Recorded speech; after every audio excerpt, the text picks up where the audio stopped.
Hello friends, हमने last video में partnership start करा था। टू बी प्रिसाइज हमने पार्टनरशिप की डेफिनेशन से स्टार्ट करा था, उसको डिफाइन कर लिया है। और इस वीडियो में हमारा टारगेट रहेगा पार्टनरशिप के एसेंशियल्स के बारे में बात करना या पार्टनरशिप की कैरेक्टरिस्टिक्स के बारे में बात करना। तो अगर नेमली बात करें पार्टनरशिप के 5 एसेंशियल एलिमेंट्स की हम बात करेंगे। अगर हम पहले इसको रीड आउट करें तो वो है एसोसिएशन ऑफ 2 और more persons, result of an agreement, organisation to carry on business, agreement to share profits and mutual agency. ये 5 है हमारे पार्टनरशिप के कैरेक्टरिस्टिक्स। अगर हमको टेस्ट करना है कि एक चीज पार्टनरशिप है या नहीं है, तो अगर ये 5 चीजें को एग्जिस्ट कर रही हैं तो हम बोल सकते हैं कि पार्टनरशिप एग्जिस्ट कर रही है। तो हम स्टार्ट करते हैं फर्स्ट एसेंशियल एलिमेंट से। ये कह रहा है एसोसिएशन ऑफ 2 और मोर पर्सन्स। दैट इज, हमने ये डेफिनेशन में भी बात करा था कि हमको मिनिमम 2 इंसान चाहिए। अगर एक अकेला इंसान कह रहा है कि मैं अपने आप से पार्टनरशिप कर रहा हूं तो eventually it is a sole proprietorship. तो अगर बात करें तो मिनिमम हमको 2 इंसान चाहिए। अब क्वेश्चन ये है कि मैक्सिमम कितने लोग हो सकते हैं एक पार्टनरशिप में। अगर हम इंडियन पार्टनरशिप एक्ट ऑफ 1932 की बात करें तो उसमें मैक्सिमम नंबर ऑफ पार्टनर्स के बारे में कुछ नहीं बताया गया है। बट कंपनीज मिसलेनियस रूल्स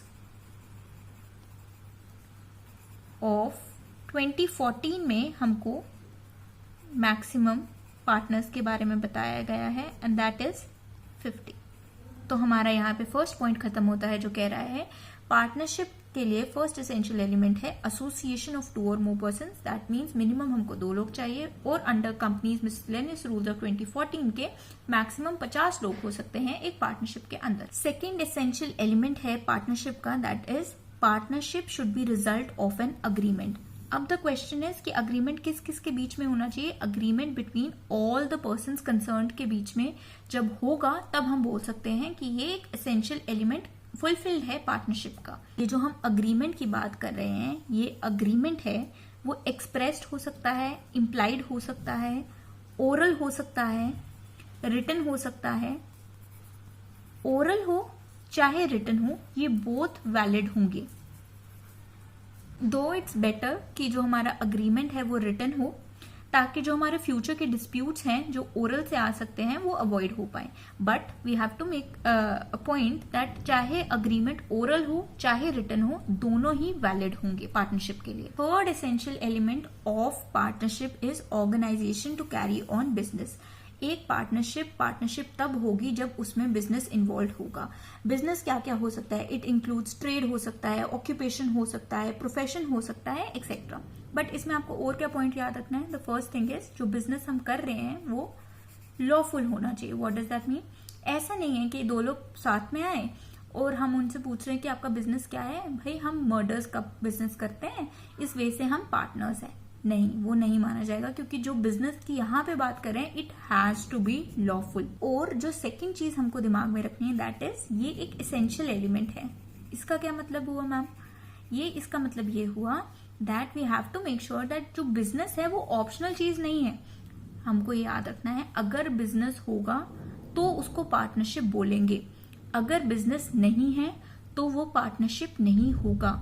अगर बिजनेस फ्यूचर में होगा तो पार्टनरशिप भी फ्यूचर में ही मानी जाएगी। That means business is an essential element of a partnership. Business होगा तभी पार्टनरशिप होगी। इसमें एक एग्जांपल ले सकते हैं। अगर जैसे 2 इंसान है, एक जी है एक एम है, ठीक है। 2 इंसान थे, इन्होंने रेस्टोरेंट परचेज किया, ठीक है। रेस्टोरेंट परचेज किया पहले। दूसरा क्या किया, इन्होंने कुछ एक्सपेंसेस इनकर किए, जैसे यूटेंसिल्स वगैरह खरीदे एंड इन्होंने इक्वली मनी कॉन्ट्रीब्यूट करा। 2 इंसान थे, इन्होंने रेस्टोरेंट परचेज किया, कुछ एक्सपेंसेस इनकर करे यूटेंसिल्स वगैरह खरीदने के लिए एंड मनी इक्वली कॉन्ट्रीब्यूट करी। बट सब्सिक्वेंटली इन्होंने क्या करा कि इस रेस्टोरेंट को लीज आउट करा। लीज आउट करा तो इनको ऑन रेंट बेसिस, तो इनको कुछ रेंट आने लगा और ये जो रेंट है वो इक्वली शेयर होगा। अब क्या ये पार्टनर्स हैं? अगर मैं आपसे पूछूं क्या इस चीज को पार्टनरशिप बोला जाएगा? नहीं। क्यों? क्योंकि ये को ओनर्स हैं, ये पार्टनर्स नहीं है। पार्टनर्स क्यों नहीं है? क्योंकि इन्होंने बिजनेस कैरी आउट ही नहीं किया। आप समझ रहे हो? कैरी आउट ही नहीं किया। अगर बिजनेस ही कैरी आउट नहीं किया तो ये पार्टनरशिप कैसे हो सकती है? That is why in this example G और एम जो है वो रेस्टोरेंट के को ओनर्स हैं, ना कि वो पार्टनर्स हैं। नेक्स्ट हमारा फोर्थ एसेंशियल एलिमेंट है अग्रीमेंट टू शेयर प्रॉफिट्स। कौन से प्रॉफिट्स? जो बिजनेस से अराइज हो रहे हैं। दैट इज अग्रीमेंट में पहले ही बता दिया जाता है कि प्रॉफिट शेयरिंग रेशियो क्या होगी।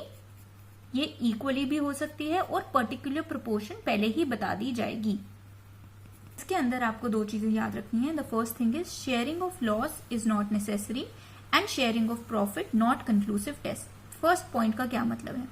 क्या पता एक इंसान जब उसने पार्टनरशिप स्टार्ट करी थी उसने पहले ही बोल दिया हो कि मैं प्रॉफिट्स में शेयर लूंगा बट लॉस में मेरा कोई शेयर नहीं है। That means partner in profit only, partner in profit only.